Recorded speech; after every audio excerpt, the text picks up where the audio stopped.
Dormíamos naquilo que em tempos fora o ginásio. O soalho era de madeira envernizada, tinha riscas e círculos pintados, para os jogos que antigamente ali se jogavam. Os aros para os cestos de basquetebol continuavam no sítio, apesar de os cestos terem desaparecido. Havia uma bancada em toda a volta para os espectadores, e era como se eu ainda sentisse, ao de leve, como uma imagem residual, o cheiro pungente do suor, atravessado pela nota doce de pastilha elástica e perfume das raparigas da assistência. Estava no ar e continuava no ar um pensamento tardio. Quando tentávamos adormecer, nas camas de lona do exército dispostas em fileiras, com espaço entre elas para que não pudéssemos falar.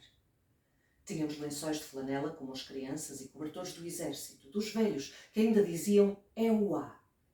Dobrávamos cuidadosamente a roupa e pousávamo-la nas banquetas aos pés da cama. As luzes eram diminuídas, mas não apagadas. A tia Sarah e a tia Elizabeth patrulhavam o espaço. Traziam aguilhões elétricos para gado presos por correias aos cinturões de pele. Não tinham, contudo, armas, nem sequer se lhes podia confiar armas. As armas eram para os guardas, especialmente escolhidos de entre os anjos. Os guardas só tinham autorização para entrar no edifício quando chamados, e nós não podíamos sair, exceto para os nossos passeios, 2 vezes por dia, aos pares à volta do campo de futebol, que agora estava cercado por uma vedação metálica encimada por arame farpado. Os anjos ficavam fora da vedação, de costas para nós. Eram para nós objetos de medo, mas também de outra coisa. Se ao menos olhassem para nós, se ao menos pudéssemos falar com eles, alguma coisa poderia ser trocada, pensávamos nós. Algum acordo feito, algum câmbio. Continuávamos a ter o nosso corpo. Era essa a nossa fantasia. Aprendemos a sussurrar quase sem som. Podíamos estender os braços na semi-obscuridade quando as tias não estavam a ver e tocar nas mãos umas das outras através do espaço.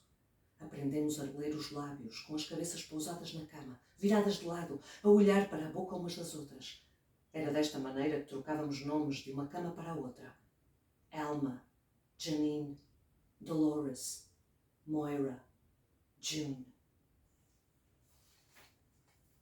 Uma cadeira, uma mesa, um candeeiro. Lá em cima, no teto branco, um relevo ornamental em forma de coroa e, ao centro, um espaço vazio de gesso, como o espaço numa cara de onde foram retirados os olhos.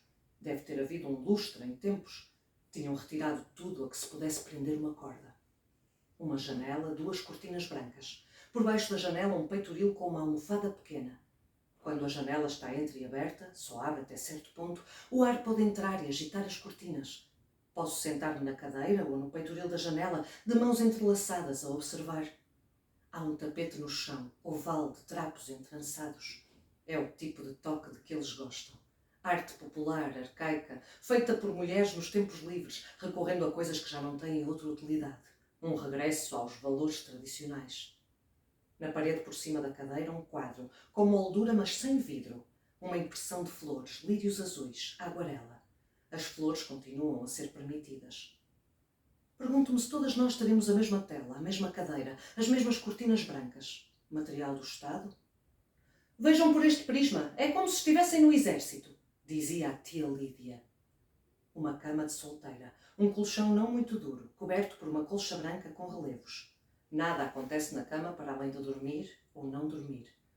Tento não pensar demais. À semelhança de outras coisas, agora o pensamento tem de ser racionado. Há muitas coisas em que é insustentável pensar. Pensar pode diminuir as hipóteses de uma pessoa e a minha intenção é durar. Sei porque é que não há vidro na aguarela de lírios azuis e por que razão a janela só abre até certo ponto e porque é inquebrável o seu vidro. Não é a fuga que eles temem, não iríamos muito longe. São aquelas outras fugas, essas que podemos abrir em nós mesmas com uma ponta afiada. Mas uma cadeira, sol, flores, não são de desprezar.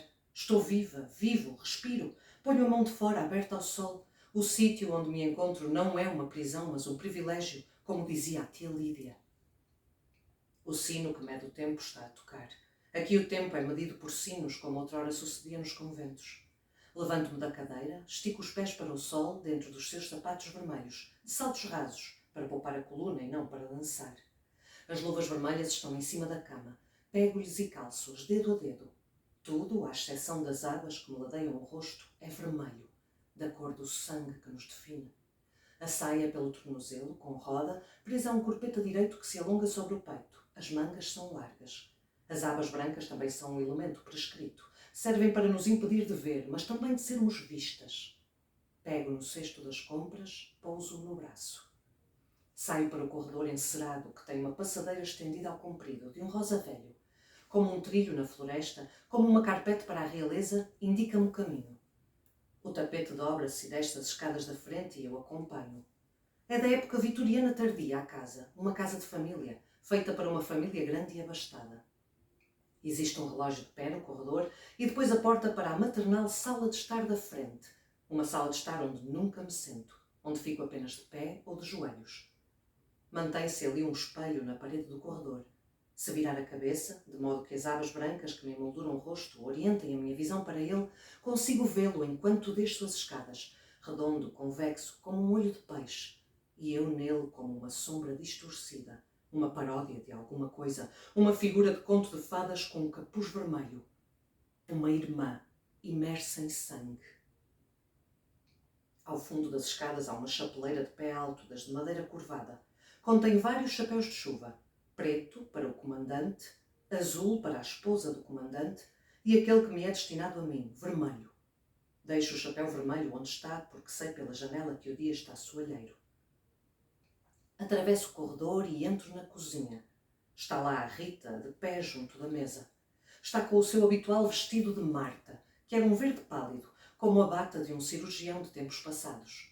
O vestido assemelha-se muito ao meu na forma, é comprido e ocultador, mas com um avental de corpo inteiro por cima e sem as asas brancas e o véu. Coloca o véu para sair, mas ninguém se importa que se veja a cara de uma Marta.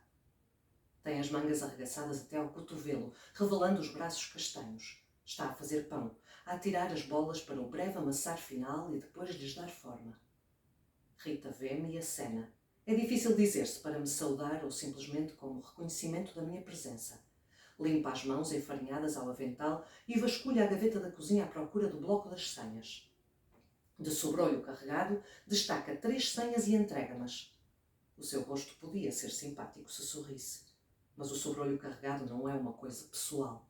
É o vestido vermelho que ela censura e aquilo que ele representa. Julga que eu posso ser contagiosa como uma doença ou uma espécie qualquer de azar. Às vezes ponho-me à escuta atrás das portas, coisa que nunca teria feito noutros tempos. Nunca fico à escuta por muito tempo, porque não quero ser apanhada. Porém, ouvi certa vez a Rita dizer à Cora que nunca se rebaixaria assim. Ninguém te perguntou nada, disse Cora. E além do mais, o que é que podias fazer se isso acontecesse? Ir para as colónias, disse Rita. Elas têm essa alternativa. Com as não mulheres e morrer de fome e sabe Deus mais o quê? Disse Cora. De qualquer das maneiras fazem aquilo pelo bem de todos, ou pelo menos é o que se diz. Se não me tivessem tirado os ovários, podia ter sido eu, se fosse, digamos, uns 10 anos mais nova. Não é assim tão mau. Não se pode dizer que seja um trabalho duro. Antes ela que eu, disse Rita. E eu abri a porta.